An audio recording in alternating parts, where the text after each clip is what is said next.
What's up, guys? Welcome back for another debate on the Yu-Gi-Oh topics. Today we're going to be talking about if hand traps are healthy for the game.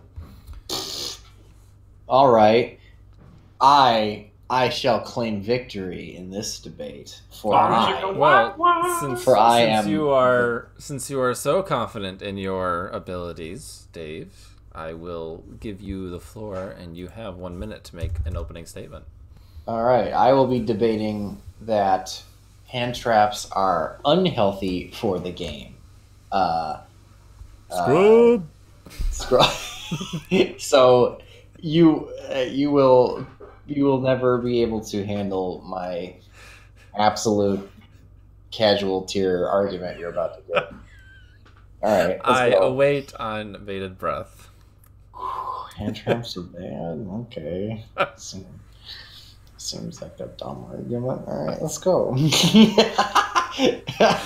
Spoiler alert. What do you actually think? Since the early days of Yu-Gi-Oh, playing cards on your opponent's turn has been a very, very difficult thing to do. Normal summoning, setting traps, using quick play effects were the only ways to actually get card effects to go off on your opponent's turn. But slowly but surely, as power cards shifted from spells and traps to monsters, we started seeing more and more quick effect monsters, as well as being more dependent on the extra deck. And fuck, restart. I just inadvertently started arguing that. Good shit. You have 24 seconds. But despite all of those problems that those would do, it's more fun. Fuck. This is what happens when you have 3 hours of sleep. I don't want you to hit my board for things. Damn it. That was literally... That was a train wreck. Holy fuck. I went into that with absolutely no end point. Yep, we're keeping that. Like I was like trying to like dance around my point, like, and then I realized the point I was slowly coalescing to was the opposite argument. Shit.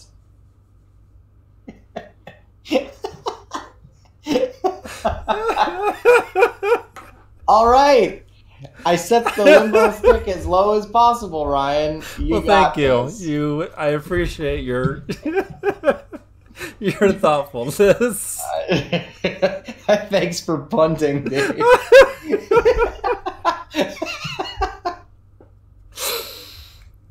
Okay. Can I just literally copy paste what you said? There you go.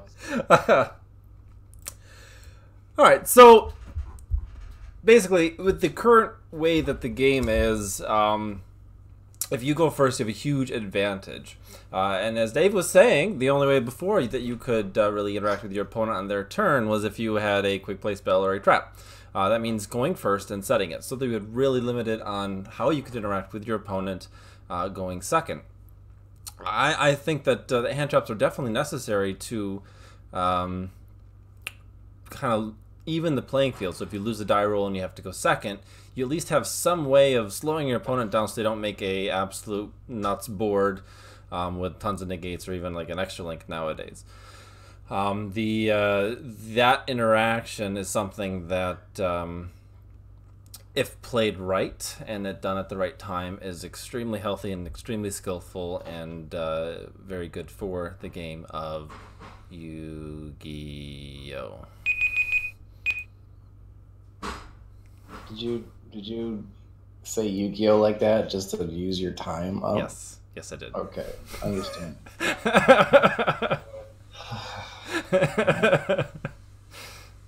Feel free to look at the comments for tips and help and cheat. We shouldn't have done a debate night when neither of us slept, but that's fine. That's probably accurate.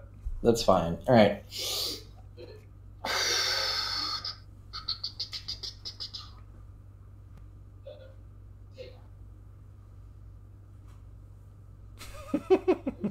Okay. All right. Casual Yu-Gi-Oh! Has been the backbone of the game since its inception. Without the casual market, you will find that the majority of their player base will cease to exist. Sure, competitive play actually carries maybe sales, but it's the casual players that really keep the spirit of the game alive. And one would find that hand traps tend to be a very gatekeeper in their application, where you really need them in order to even compete. And if you want to go to a tournament and do well, if you don't have them, you're pretty much consigning yourself to a loss. Not fun, yo.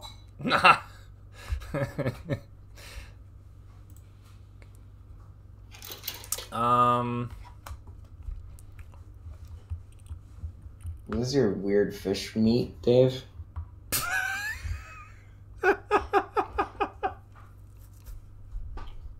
No. Yeah, that's what I thought. You make pretty good Chinese food, Dave. Isn't he? Wait, isn't he like? Yes, okay. He is Chinese. I don't know if I have a rebuttal for that, Dave. You don't have a rebuttal for hand traps make my rogue deck bad? No, I don't. I mean, it's objectively correct, I guess. Sure, hand traps do stop rogue decks in their tracks. However, if you are a rogue deck and you're playing against a high tier deck, if you don't have a hand trap, you have no hope of dealing with their board if you have nothing to slow them down with. So hand traps are definitely more beneficial to the rogue player to play them than they are to hurt them.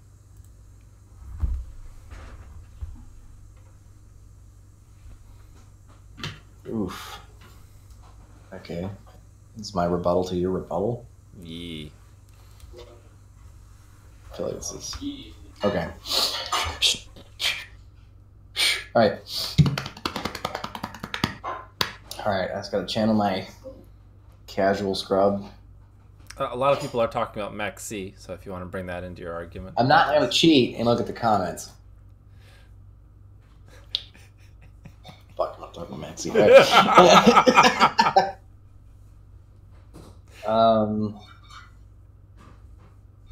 we go. I'm actually gonna completely ignore what you just said. Perfect. Please do.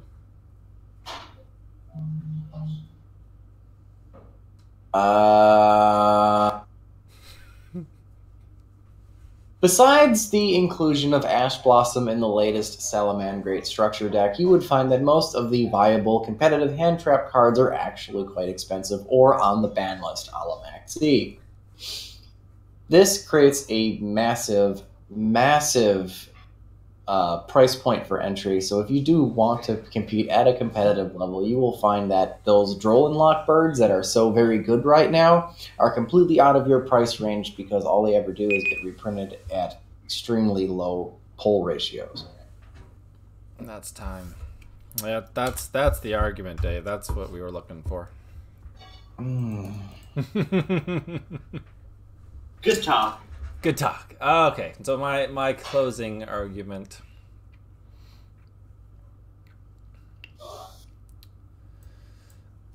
Price aside, the actual function of the hand trap in the game far outweighs the negatives of the cost. If you are going to a tournament, if you do want to do well, it is well worth the cost of buying a playset of the hand trap to go and succeed at the tournament. There is really no substitution for playing them, unfortunately. Alright, that's my closing argument. What do you guys think? We are clearly well rehearsed in our debating. These are really a more of an excuse to see what you guys think. So let us know in the comments below what your experiences are with hand traps. Do you think they are just too expensive to be worth it? Do you think they are necessary? Do you think it makes the game better with the interaction? Let us know in the comment section down below. And then while you're down there, make sure to click that. Also click that poll up in the top right corner of the screen to let us know who failed more miserably. Was it Dave and his stellar intro, or me and my terrible outro? There's your inability to take advantage of Dave's punt. Yeah, I fumbled. And then that was a muffed punt. Anyway, that is all for this topic. We will see you on the next one. Later, guys. Remember to subscribe so that you don't miss any of my totally rad dueling. Watching more of these videos is almost as fine as Taya's ass? What? I'm not saying that. Fine. Then it's time to duel.